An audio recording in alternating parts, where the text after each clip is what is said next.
शक्ति का समाचार सुनकर जलंधर क्रोध से भड़क उठता है और देवताओं पर आक्रमण कर देता है। इंद्र और जलंधर में युद्ध होता है। भगवान शिव से प्राप्त मृत्युंजय सिद्धि के बल पर शुक्राचार्य राक्षसों को पुनर्जीवित कर देते हैं।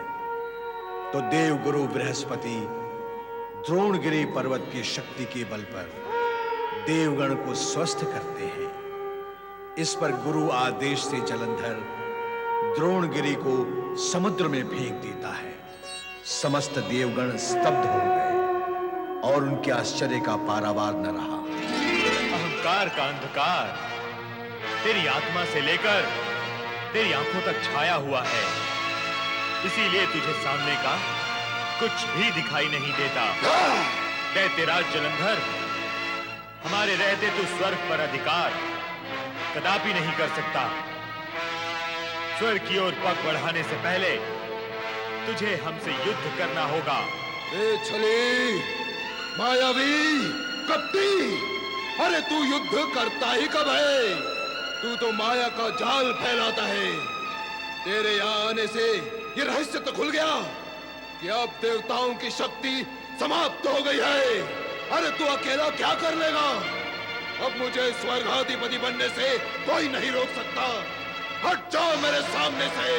ए दंभी, तू इतना भी नहीं जानता कि जल की शीतलता, पत्थर की कठोरता और वायु के वेग की भांति देवताओं की शक्ति कभी समाप्त नहीं हो सकती। वो देख, शक्ति से संपन्न देवता तेरे सामने खड़े हैं।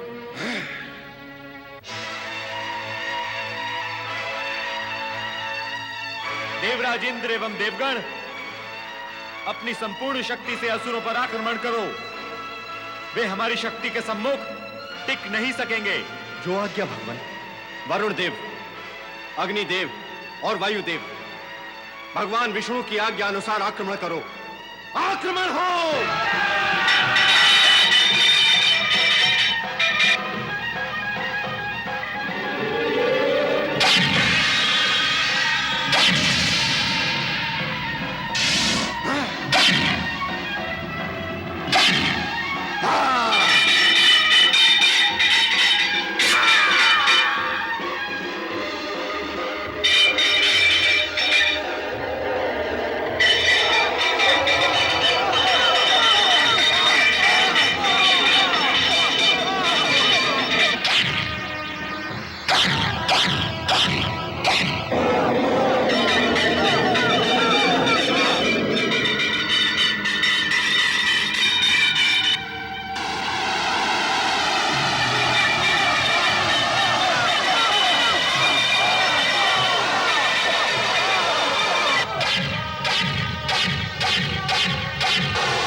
जलंधर का नाम कलंकित करने वाले कायरो, भागकर भी तुम बच नहीं सकते। एक एक को मार डालूंगा मैं।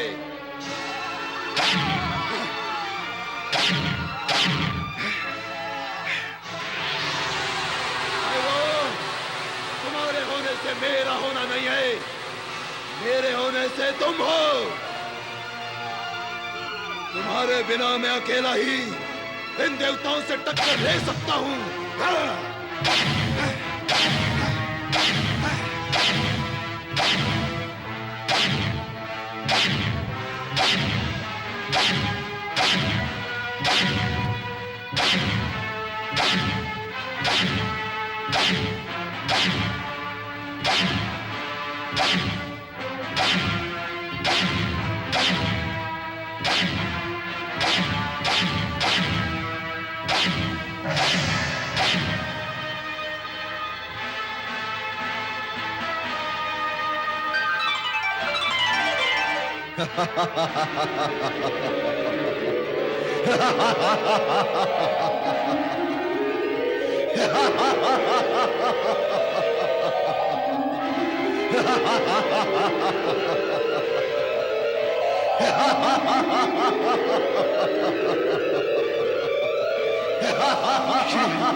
श्री हरि इसका कुछ उपाय करें, अन्यथा ये मायावी हमें नष्ट कर देगा।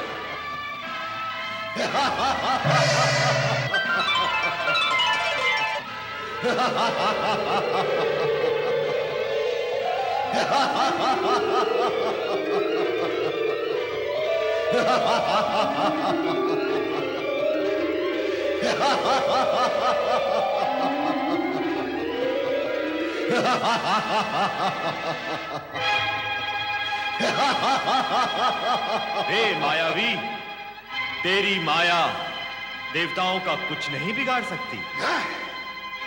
बिगाड़ करने की माया तो तेरे पास है ना मायावी। ये देख, या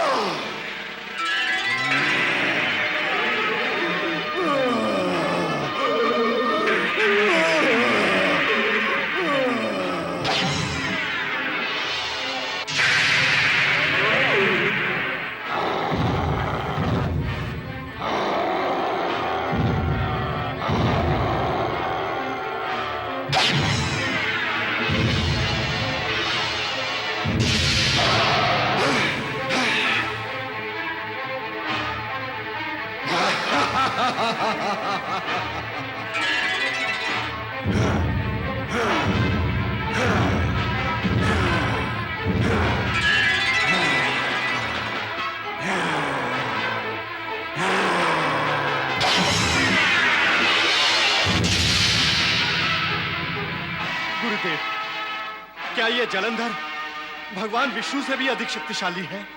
देवराज, अवधूतेश्वर से उत्पन्न इस शक्तिशाली असुर के विषय में भविष्यवाणी करना अत्यंत कठिन है।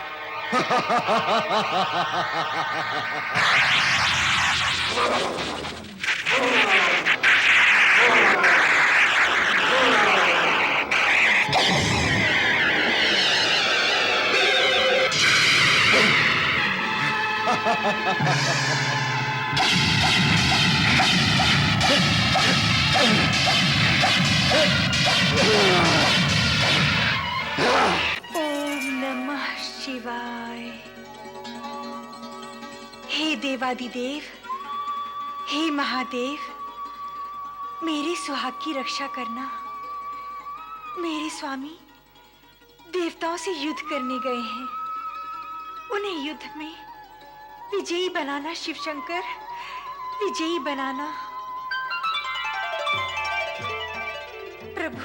सती वृंदा, तुम्हारा सतीत्व तुम्हारे पति की रक्षा अवश्य करेगा, किंतु तब तक जब तक जलंधर चरित्रवान रहेगा और पर स्त्री पर कुदृष्टि नहीं डालेगा, जब तक उसका पग कुमार्ग पर नहीं पड़ता, तब तक तुम्हारा सतीत्व उसकी रक्षा करेगा और वो अजय रहेगा।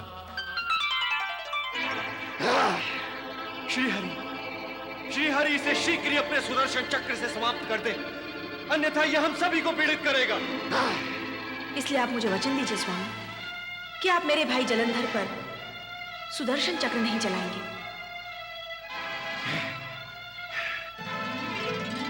नारायण नारायण। ठहरिए प्रभु, ठहरिए। दैत्यराज, आप भी ठहरिए। ये देवदानों का युद्ध नहीं हो रहा है, ये साले बहनोई का युद्ध हो रहा है। विष्णु, मेरे बहनोई। हाँ दैत्यराज, हाँ। समुद्र कन्या माता लक्ष्मी आपकी सगी बहन है और समुद्र देव आपके पिता है। तुम दोनों समुद्र से ही उत्पन्न हुए हो। दैत्यराज, अपने बहनोई श्री हरि विष्णु के रास्ते बंद करना आप जैसे वीर असुर को शोभा नहीं देता। नारायण नारायण। कहाँ है मेरी बहन लक्ष्मी? वैकुंठ लोक में। वहां वो अपने पति श्री हरि विष्णु के लिए चिंतित है। वहां जाकर अपने बहन की चिंता दूर करो महाबली, जाओ। प्रभु, आप महाबली जलंधर को वैकुंठ के दर्शन कराएं और इनकी बड़ी बहन माता लक्ष्मी से इन्हें मिलवाएं। नारायण नारायण।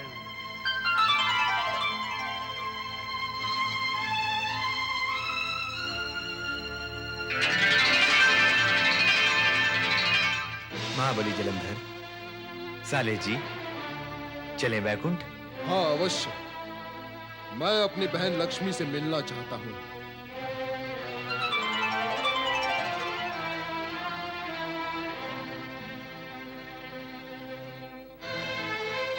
नारायण नारायण नारायण। श्रीमन नारायण नारायण नारायण। देवर्षि नारद! नारायण। देवर्षि नारद, आपने ये क्या किया? जलंधर को वैकुंठ लोक भेज दिया? नारायण नारायण। अब आपका स्वर्ग सुरक्षित है देवराज। जलंधर संबंध की गरिमा में रहकर श्री हरि विष्णु और माता लक्ष्मी का आदर सम्मान करेगा। शेष कार्य श्री हरि स्वयं कर लेंगे। शेष कार्य? हाँ देवराज, अब आपका संकट सदा सदा के लिए समाप्त कर देंगे श्री हरि। भगवान श्री हरि विष्णु की जय। भगवान श्री हरि विष्णु की जय।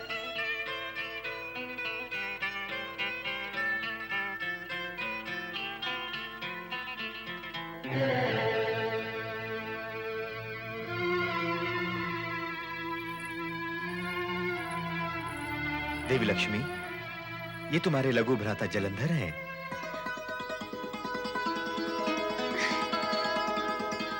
आहा, मेरे लघु भ्राता जलंधर, आज प्रथम बार देख रही हूं मैं अपने भ्राता को।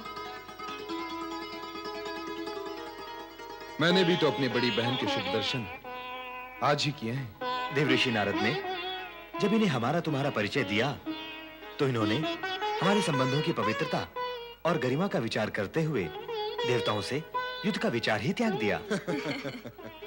यदि हमारे संबंधों का परिचय पहले ही हो जाता तो इस युद्ध का अवसर न आता। विधि की रचना के अनुसार हम सब विवश हैं भैया। मैं तुम्हारा नाम तो सुनती थी, तुम्हारे विषय में चर्चा भी होती थी, पर तुम्हें तो इस संबंध का ज्ञान भी नहीं होगा। हाँ देवी लक्ष्मी, नारद के बताने पर ही महाबली जलंधर को इस संबंध का ज्ञान हुआ है। जो भी हुआ शुभ हुआ। इससे युद्ध तो रुका। यह भी कैसी विडंबना है, जब तक हमें संबंधों और नातों का ज्ञान नहीं होता हम युद्ध करते रहते हैं, एक दूसरे के प्राण हरने का यथासंभव प्रयत्न करते हैं, और जो ही हमें संबंधों का ज्ञान हो जाता है, क्रोध ठहर जाता है, हाथ ठहर जाते हैं, अस्त्र शस्त्र सभी निरर्थक हो जाते हैं। काश जगत के सभी प्राणियों को यह ज्ञात हो जाए कि वे सभी एक ही परम शक्ति की संतान हैं और उससे जुड़े हैं और आपस में एक दूसरे के संबंधी हैं, तो इस जगत से युद्ध की विभीषिका सदा सदा के लिए समाप्त हो जाएगी। तुम ही कहो भैया जलंधर, क्या युद्ध से भी कभी किसे लाभ हुआ है? हाँ बहन, युद्ध से लाभ नहीं हानि होती है, पर युद्ध प्रिय प्राणी हानि प्रिय हो जाता है। उससे अपने प्रियजनों और अपने परिवार के प्राणों की हानि तो स्वीकार होती है, परंतु युद्ध से पीछे हटना स्वीकार नहीं होता। स्वामी, हाँ? आप मुस्कुरा क्यों रहे हैं? देख रहा हूं कि भाई बहन प्रथम बार मिले हैं और मिलते ही युद्ध शास्त्र की चर्चा शुरू कर दी। युद्ध से तो हम लौट ही रहे हैं, अब शांति की चर्चा करते हुए अपने भ्राता की आवभगत करो देवी। स्वामी, मेरे भ्राता की आपको मुझसे अधिक चिंता है क्या? युद्ध की चर्चा तो प्रसंगवश चल पड़ी थी। वैसे मेरा भैया जलंधर अब कभी युद्ध नहीं करेगा। बहन, तुमसे मिलकर युद्ध की इच्छा अब समाप्त हो चुकी है। देवगण मेरे असीम शक्ति से परिचित हो चुके हैं, बस यही बहुत है मेरे लिए। तुमसे मिलने के अतिरिक्त एक और इच्छा मन में लेकर आया हूं तुम्हारे पास। कहो भैया, क्या इच्छा है तुम्हारे मन में? आप दोनों मेरे अतिथि बनकर मेरे भवन में चलें। वहां वृंदा आप दोनों का भरपूर स्वागत करेगी। चलिए। चलने में हमें कोई आपत्ति नहीं, किंतु गृह शत्रु पक्ष के शुभचिंतक को अपना अतिथि बनाकर अपने भवन में ले जाना उचित होगा। अब मेरी बहन लक्ष्मी आपको मेरा शत्रु नहीं रहने देंगी। अब मेरे मन ने मान ही लिया है, तब आप दोनों को मेरे साथ चलना ही होगा। चलिए। चले देवी। चलना ही होगा स्वामी।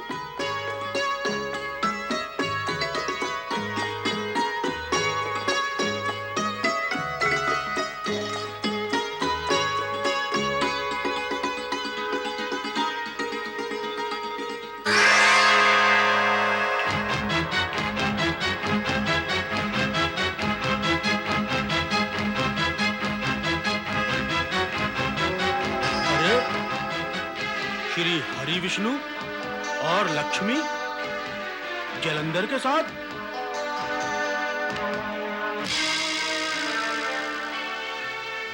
देव और असुरों का मिलन शुभ नहीं होगा। इस छली और मायावी विष्णु ने देव और असुरों को कभी मिलने नहीं दिया। इसी कपटी ने मेरा शिरोच्छेद किया था। अब ये महाबली जलंधर पर अपनी माया चलाएगा, जो मैं कभी नहीं होने दूंगा। दैत्य गुरु शुक्राचार्य। ओम अघोरेभ्यो व्यथ घोरेभ्यो घोर घोर तरेभ्यः सर्वेभ्यः सर्व शर्वेभ्यो नमस्ते अस्तु रुद्र रूपेभ्यः। ओम तत्पुरुषाय विद्महे महादेवाय धीमहि तन्नो रुद्रः प्रचोदयात्। स्वाहा।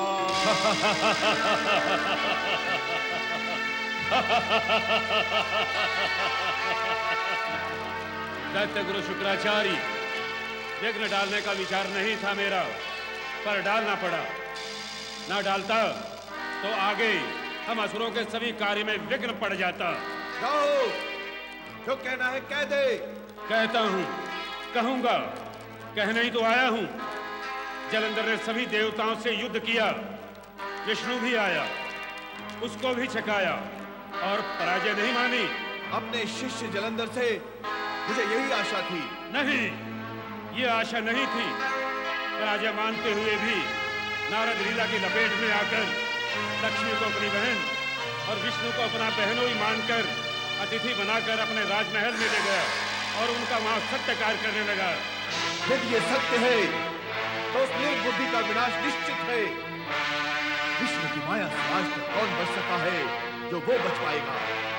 स्वयं मैं, उसका गुरु भी नहीं बच सका। ऐसे बुद्धि भ्रष्ट, पथ भ्रष्ट, गुरु विरोधी प्राणी की सहायता हम कदापि नहीं करेंगे। जो अपने शत्रु को अतिथि बनाता है, उसे स्थिति अपना शत्रु बना लेती है। ऐसा करेंगे तो असुर जाति समाप्त हो जाएगी। जाकर उसे सावधान करें, वो अपने राजभवन में है। सावधान? वो भी लक्ष्मी और विष्णु से?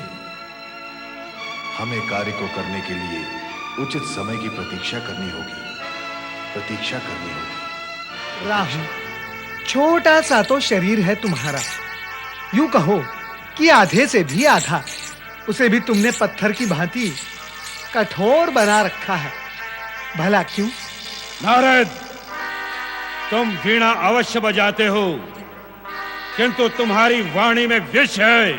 अमृत पान किए हुए असुर को भी अमृत में विष ही दिखाई देगा। राहु, नारायण नारायण, दोष तुम्हारा नहीं है, तुम्हारी आसुरी वृत्ति का है। तुम्हारी दिव्य वृत्ति भी कुछ बड़ा काम नहीं कर पाएगी नारद। नारायण नारायण। राहु, आसुरी शक्तियां दिव्य शक्तियों के मार्ग में बाधक अवश्य होती हैं, किंतु उन्हें परिणाम तथा अपने दिव्य लक्ष्य तक पहुंचने से रोक नहीं सकती, क्योंकि उनमें वो सामर्थ्य होता ही नहीं। नारायण नारायण। देख लो, तुम्हारे दैत्यराज जलंधर स्वर्ग से वंचित रह गए। अरे इतना ही नहीं राहु, वो अपनी बहन और बहनोई माता लक्ष्मी तथा श्री हरि विष्णु को अपने साथ अपने भवन में ले गए हैं। नारायण नारायण। ये सब तुम्हारी कुटिलता और कुचाल के कारण हुआ है नारद। तुमने दैत्यराज को भरमा दिया है। मैं जाकर उन्हें सचेत करूंगा। दैत्य और असुरों में यदि सचेत होने की बुद्धि और समझ होती तो स्वर्ग आकाश में नहीं धरती पर होता, और फिर दैत्यराज के लिए सचेत होने की अपेक्षा अचेत होने की संभावना अधिक है। नारायण नारायण। और फिर सचेत करने के लिए दैत्य गुरु शुक्राचार्य जो हैं, किंतु गुरु शुक्राचार्य से पूर्व वहां पहुंचकर दैत्य राज का गुरु बनने का यदि तुमने प्रयत्न किया तो पान किया हुआ अमृत भी संभवतः कार्य ना करे। नारायण नारायण। और तुम्हारी दुर्गति में कहीं और अधिक वृद्धि न हो जाए।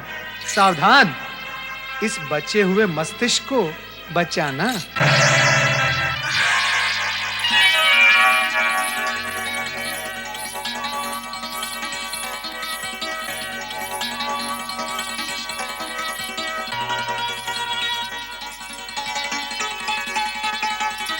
पति परमेश्वराय नमो नमः।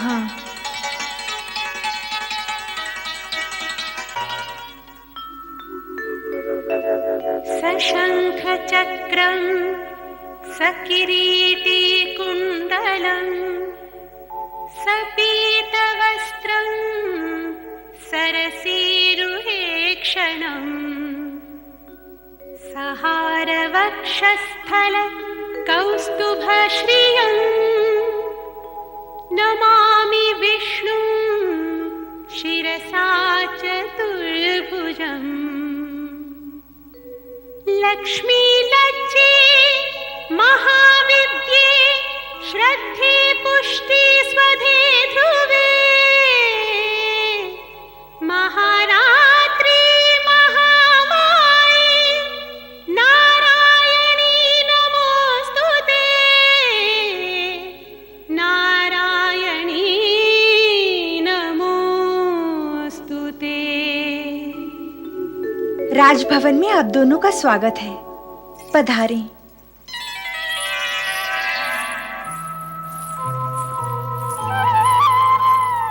स्वामी, आपने देवताओं के हित चिंतक श्री स्वरूपा लक्ष्मी और श्री नारायण को अपने भवन में आमंत्रित कर उनका आदर सम्मान करके अपना यश उज्जवल किया है। आपने देव असुर शत्रुता की अनुचित परंपरा को तोड़कर जगत में एक नया कीर्तिमान स्थापित किया है। सत्य कहती हो वृंदा। जगत की जितनी भी यात्राएं हैं उनका अंत सुखद ही होता है, किंतु शत्रुता की यात्रा का अंत शीघ्र नहीं होता, और होता भी है तो दुखद ही होता है। मेरे भ्राता जलंधर ने इस दुखद यात्रा को बीच में ही समाप्त कर एक महान कार्य किया है। यदि महाबली जलंधर की भांति जगत के अन्य प्राणी भी इस सत्य को मान लें कि उज्जवल यश और महानता शत्रुता से नहीं वरन मित्रता से प्राप्त होती है। हाँ जगदीश्वर, शत्रुता से संपूर्ण वातावरण दूषित हो जाता है। मन के विकार परिवार, स्वजन, वंश और कुल तक को मलिन कर देते हैं। भावी संतान भी रोगी और भोगी उत्पन्न होती है। सबका भविष्य अंधकारमय हो जाता है और मित्रता में संपूर्ण वातावरण आनंद उल्लास से परिपूर्ण रहता है। मन मस्तिष्क में सद्भावनाएं, सदाशयता और कल्याणकारी भावनाएं जन्म लेती हैं। जीने की इच्छा बलवती रहती है। संतान भी योग्य और सुपात्र होती है। मित्र भाव सदा सुख, संपत्ति और समृद्धि में वृद्धि करता है। अति उत्तम। यदि महाबली जलंधर की भुजाओं में बल है तो वृंदा के विचारों में उदात्तता, भव्यता और महानता है। अति सुंदर। भाभी किसकी हैं? देवगुरु, श्री हरि विष्णु और जलंधर के संबंधों से मन में आशंकाएं उत्पन्न हो रही हैं। कहीं इन संबंधों से कोई अनहोनी ना घटित हो जाए। हाँ देवगुरु। अर्थात? देवगुरु, जलंधर देवताओं का शत्रु है और भगवान श्री हरि विष्णु देवताओं के हितैषी व रक्षक। जलंधर श्री हरि विष्णु के साथ साथ लक्ष्मी जी को भी अपना अतिथि बनाकर ले गया है। क्या इसका परिणाम शुभ होगा? यह भी हो सकता है, कि अब श्री हरि विष्णु देवताओं का पक्ष ना लेकर असुरों के हित व पक्ष में कार्य करें। श्री हरि विष्णु के विषय में ऐसा सोचने का कारण? वे जलंधर के बहनोई हैं गुरुदेव, बहनोई। और कहा भी तो जाता है कि सारे जग की सच्चाई एक ओर और पत्नी का भाई दूसरी ओर। श्री हरि विष्णु भी पत्नी भ्राता के प्रेम प्रवाह में हमसे दूर निकल सकते हैं। आप भूल रहे हैं देवराज, निम्न कोटि के प्राणी स्वार्थवश प्रेम व संबंध में अस्थिर होते हैं, किंतु उच्च कोटि के महान सत्पुरुष स्वार्थ को संबंधों पर भारी नहीं होने देते। भगवान श्री हरि विष्णु के विषय में ऐसा सोचना भी पाप है। वो कदापि ऐसा कार्य नहीं करेंगे जो देवताओं के हित में न हो। हाँ, सोचती तो मैं भी यही हूं। देवी इंद्राणी, आप सोचने का कार्य न करें, सत्य को मानने का कार्य करें। देवगुरु, घटना का सत्य शंका को जन्म देता है और शंका कभी मन में सत्य को प्रवेश नहीं करने देती। नारायण नारायण, बार बार शंका करना और फिर शंकित होकर अपमान करना, ये तो आपदाओं को आमंत्रित करने जैसा है देवराज। आपने भगवान भोलेनाथ के अवधूतेश्वर अवतार के साथ जो दुर्व्यवहार किया था, ये जलंधर उसी का परिणाम है जो आपको कष्ट दे रहा है। अब यदि आप भगवान श्री हरि विष्णु के लिए मन में विरोधी विचार लाएंगे तो फिर कोई जलंधर उत्पन्न होकर आपकी विपदाओं में वृद्धि करेगा। सोच ले देवराज, आपके सिर पर आई सारी विपदाओं के उत्तरदायी केवल आप ही होंगे। नहीं नहीं देवर्षि, हमें श्राप न दें। वैसे ही हमारी विपत्तियां कम नहीं हैं। श्राप, आशीर्वाद, कृपा, अकृपा, ये सब कर्मों और आचरण की उत्पत्ति है देवी सची। कोई भी किसी का हित अहित करने की क्षमता नहीं रखता। प्राणी के कुविचार, सद्विचार, अपकर्म और सुकर्म ही गुरुत्वाकर्षण द्वारा सुफल अथवा कुफल को प्राप्त होते हैं देवी सची। अब भगवान श्री हरि विष्णु के प्रति कुविचार करना क्या सुफल होगा? देवर्षि, पर ये तो सत्य ही है कि वे लक्ष्मी जी के साथ जलंधर भवन गए हैं। अवश्य गए हैं और उनका आतिथ्य भी स्वीकार किया है, परंतु जलंधर का आतिथ्य स्वीकार करने से यह तो सिद्ध नहीं हो जाता देवी सची कि भगवान श्री हरि विष्णु अब देवगण के शुभ चिंतक और हितैषी नहीं रहे। महान विभूति के विषय में चर्चा और विचार करने के लिए एक महान मन मस्तिष्क की आवश्यकता होती है। ऐसा मन मस्तिष्क जिसके सभी द्वार खुले हो। नारायण नारायण, फिर वृंदा तो एक महान नारी है। देवी शची, ऐसा प्रतीत होता है कि हमारे स्वयं के संबंधों की कटुता का कारण वृंदा ही है। वृंदा की महानता, वृंदा की उदारता और उसके त्याग की भावना कहीं हम देवताओं की बलि का कारण ना बन जाए। स्वामी, स्वामी, धन्य हो गई मैं आपकी बहन लक्ष्मी और श्री हरि विष्णु के दर्शन करके। कितने आत्मीय हैं दोनों।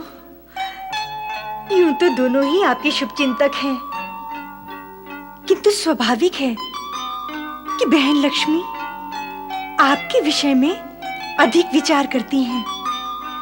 अब वे आपको देवताओं से पराजित होने नहीं देंगी। नहीं वृंदा, नहीं। जैसा तुम सोच रही हो वैसा नहीं है।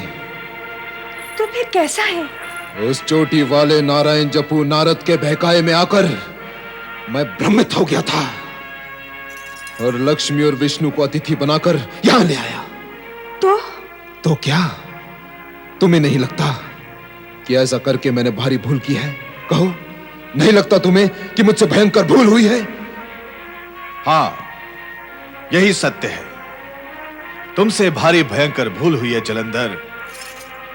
किंतु तुम्हारा यह सोचना भी ठीक है कि तुम नारद के बहकावे में आ गए थे। उसी ने तुम्हें विष्णु और लक्ष्मी को यहां लाने का परामर्श देकर मूर्ख बनाया है। क्या महाबली जलंधर को मूर्ख बनाया? हां, मूर्ख बनाना और इधर उधर की करके आनंद लेना नारद का काम है। जिसे दुखी होना होता है वो पहले उसकी बातों के भुलावे में आकर मूर्ख बनता है। गुरु, मैं नारद को मरोड़ दूंगा। बहको मत जलंधर। इस संपूर्ण जगत में तोड़ मरोड़ का कार्य करने में केवल नारद ही महारथी है।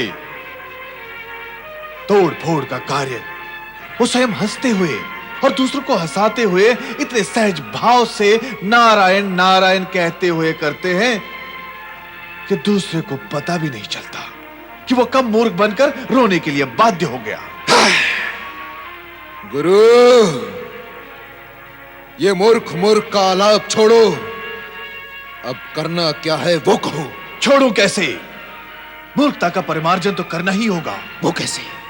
उन दोनों को तुरंत यहां से विदा करके।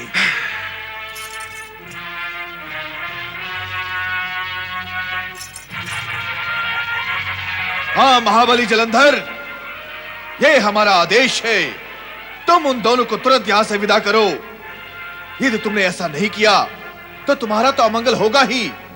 हम भी तुम्हारे मंगल के लिए कोई कामना अथवा सहायता नहीं करेंगे। देवी लक्ष्मी, अब यहां अधिक समय तक ठहरना उचित नहीं है। क्यों? क्यों उचित नहीं होगा स्वामी? क्या तुमने गुरु शुक्राचार्य का आदेश नहीं सुना? यह आवश्यक भी तो नहीं कि मेरा भ्राता जलंधर गुरु शुक्राचार्य के आदेश को मानेगा ही। वृंदा, सुना तुमने? गुरु शुक्राचार्य ने आदेश दिया है कि लक्ष्मी और विष्णु को यहां से विदा कर दिया जाए। नहीं स्वामी, नहीं, ये अनुचित होगा। गुरु के आदेश को न मानना क्या उचित होगा वृंदा? स्वामी, उचित और अनुचित का प्रश्न तो हर स्थान और कर्म के सामने खड़ा है। अर्थात? स्वामी, आप स्वयं अपनी इच्छा से आदर पूर्वक उन दोनों को यहाँ लेकर आए हैं। अब निरादर से उन दोनों को यहाँ से जाने के लिए कहना क्या उचित होगा?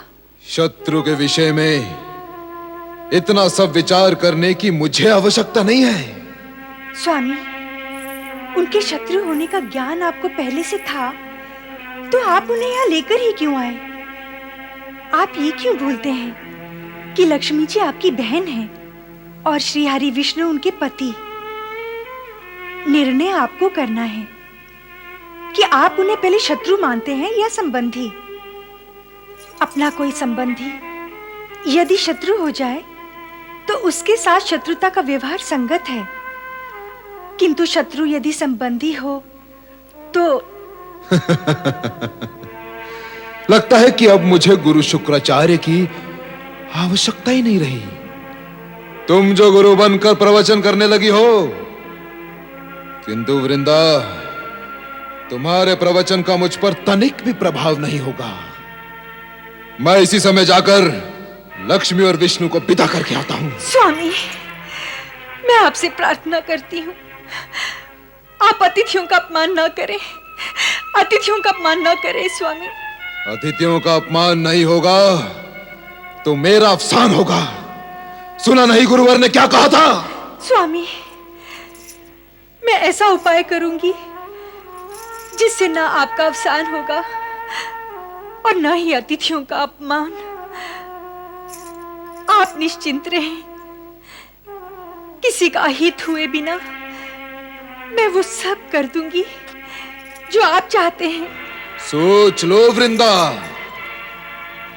यदि तुमने शीघ्र ही वो नहीं किया जो मेरी इच्छा है, तो फिर मैं वो कर दूंगा जो तुम्हारी इच्छा नहीं है।